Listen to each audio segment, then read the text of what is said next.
3 erros de língua portuguesa que eu vou falar aqui pra você agora. Eu vou desmistificar algumas coisas, a gente repete, às vezes uma falta de informação a gente passa algo, e agora eu vou desmistificar algumas coisas pra vocês. Dessas 3, tem, lógico, vai ter umas 2 dicas bônus aí no meio. 2 delas eu acho muito importante. E dessas 2 eu já vou te adiantar. Substantivo abstrato não é o que você não pega, e substantivo concreto não é o que você pega. São coisas diferentes. Fada é concreto. Vamos começar por aí. Segundo ponto, eu posso colocar antes de verbo o mim. Ou seja, não é, você sempre aprende, é para eu fazer, para eu estudar. E para mim, será que tá certo? E eu te respondo, vai além do óbvio, tá certo? Fica até o final, bora lá.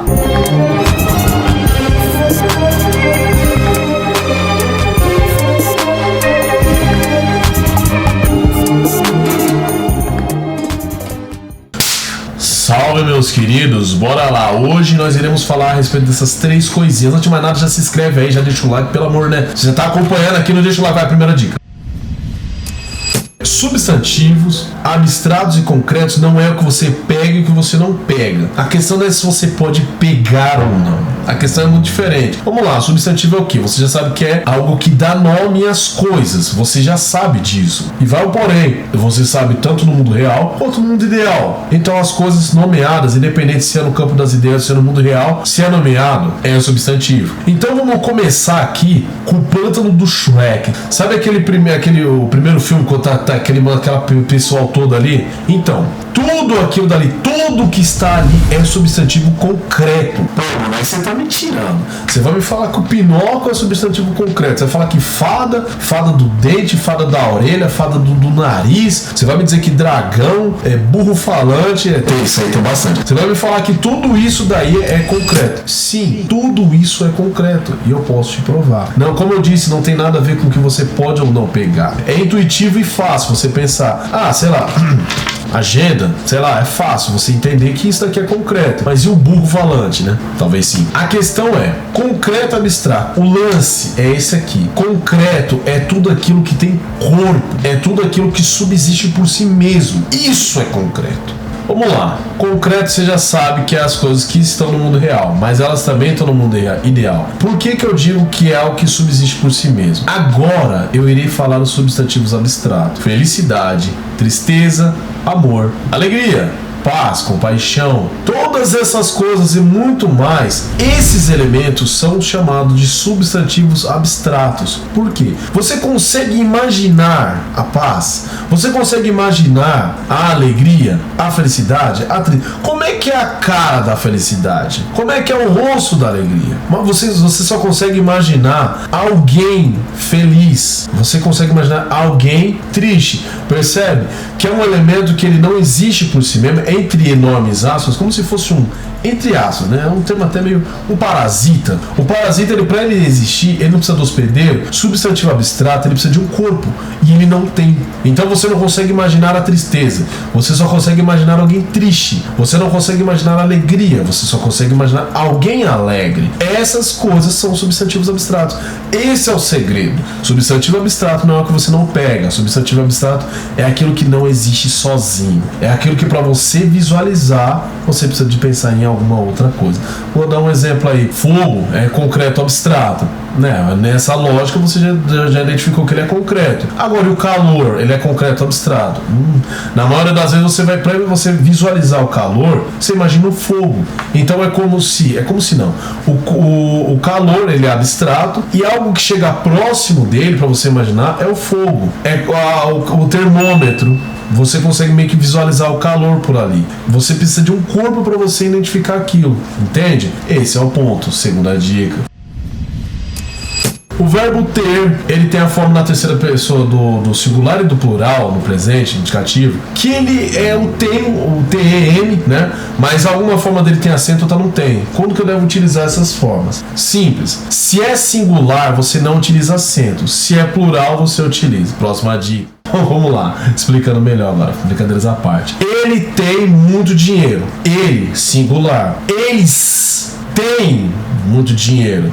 plural. Percebe que toda vez que é singular, ou seja, um ente só, sem acento, mais de um com acento, só isso. Isso se aplica só a esse verbo? Não. Pensa no verbo vem, no caso vem de vir, o verbo vir, vem, né? Ela vem aqui todos os dias. Esse vem não tem acento. Agora, o vem, isso aí já tá uma dica bônus aí. O vem com acento é elas vêm aqui todos os dias. Então esse é o ponto. Se é singular, não tem acento. Se é plural, tem, tá certo? Só isso. Agora tem um porém.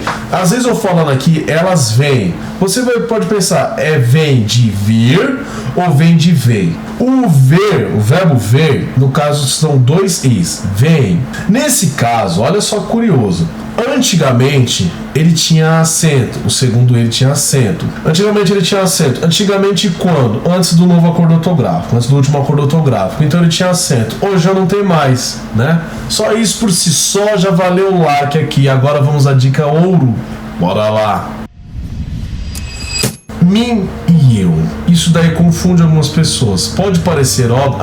Advérbio não tem mim. Não, não tem mesmo. E na maioria dos casos, mas olha só. Quando você pensar, vamos começar separando as coisas. Mim e eu são o quê? Nunca nem vi. São pronomes. Ou seja, eles são a mesma classe de palavra, dentro de subcategorias diferentes. O eu e o mim são pronomes, ou seja, algo que substitui o nome, a grosso modo falando. Então o eu, ele faz parte dos pronomes do caso reto, que é eu, tu, eles, nós, fazer. O mim, ele faz parte dos pronomes do caso oblíquo, que é o me, mim comigo, te, ti contigo, nós convosco, vós convosco, ou as, lês. Chega! E tudo mais. Essa é a diferença entre eles. Só isso? Não. Vamos colocar o eu, no caso, ele vai funcionar como sujeito. É o que pratica ação. O mim não pratica ação. A língua é um reflexo da realidade, beleza? Então, assim, vamos por partes. Empreste a caneta para eu escrever, tá certo? Empresta o carro para eu dirigir? Empresta o carro para eu viajar? Beleza, tá certo. Tudo está certo. Porque quem vai conjugar esse verbo é o eu. Quem que vai fazer a ação? Eu. É só você pensar um pouquinho. Às vezes a gente entende como sendo intuitivo. Muitas das vezes as pessoas falam: empresta a caneta pra mim escrever. Quem vai escrever? Mim vai escrever. Bota um prato de comida pra mim. Começa a pensar dessa forma, que vai mudar um pouco a forma de você visualizar e você entender melhor o problema. Mim não escreve, mim não fala. Então assim, não é empreste a caneta pra mim escrever. Mim não escreve. Quem escreve? Quem vai escrever? Eu, não é eu? Não sou eu? Então, empresta. Eu irei escrever, não mim irei escrever, ou mim irá escrever. Você percebe que fica até estranho? Então, antes de verbo, você não vai colocar o mim, desde que este verbo não seja conjugado pelo pronome. Se esse verbo, como é o caso, todos esses que eu falei, você não vai utilizar. A exceção. Qual que é a exceção? O contexto. Olha só a situação. Presta atenção aqui agora. Trabalhar é nobre para mim, né? Visualiza essa frase. Trabalhar é nobre para mim. Tá certo, não tá certo? Se agora, isso daí não é comum, mas é só para você entender. Vai que cai uma dessa aí no concurso. E se eu inverter a ordem? Que é possível de fazer, os poetas fazem muito isso, mas é possível de fazer isso. Olha só, de novo, a frase é: trabalhar é nobre para mim. E se eu trocasse para é nobre para mim trabalhar? Você vai ver que o verbo e o mim, eles estão colados. Depois do mim tem um verbo. Essa frase está errada? Não. Mas aí tem um porém. Este mim não está conjugando esse verbo trabalhar. Tá certo? É uma situação muito fora da curva, mas é só para mostrar para você que na linguagem o contexto dita tudo. Você pode pensar que 99% dos casos onde tiver um verbo, você não pode colocar o mim antes. Depois de mim não tem verbo. Se esse mim não estiver conjugando esse verbo, este mim não estiver praticando essa ação que esse verbo está falando. Percebe que na frase, mim não é mim trabalhar, no caso assim, não é o eu trabalhar, não é o sujeito, mim não é o sujeito ali que está falando que vai trabalhar. No caso ali da frase, está dizendo que para esta pessoa a parte nobre é o trabalho. Trabalhar é nobre para mim. É nobre para mim trabalhar. Tá certo? Sabia dessa? Você não sabia não, né? Não. Então coloca o pai aí. Você aprendeu essas coisas, tem muitos detalhes que às vezes a gente deixa passar. Dentre todos esses detalhes, tem 5 coisas, às vezes você decora as normas, as regras de acentuação e você não entende por que muitas coisas fogem dessas regras. Eu tenho um vídeo completo explicando o porquê disso e tenho mais. Eu tenho um vídeo falando que o M, a letra M, nem sempre é uma letra. Olha só, não tô nem dizendo consoante, mas nem sempre é uma letra. E eu explico tudinho aqui. Então dá um confere aí, certo? Comenta o que você achou, porque é de graça, é livre pra isso. Tá bom o vídeo! E fui!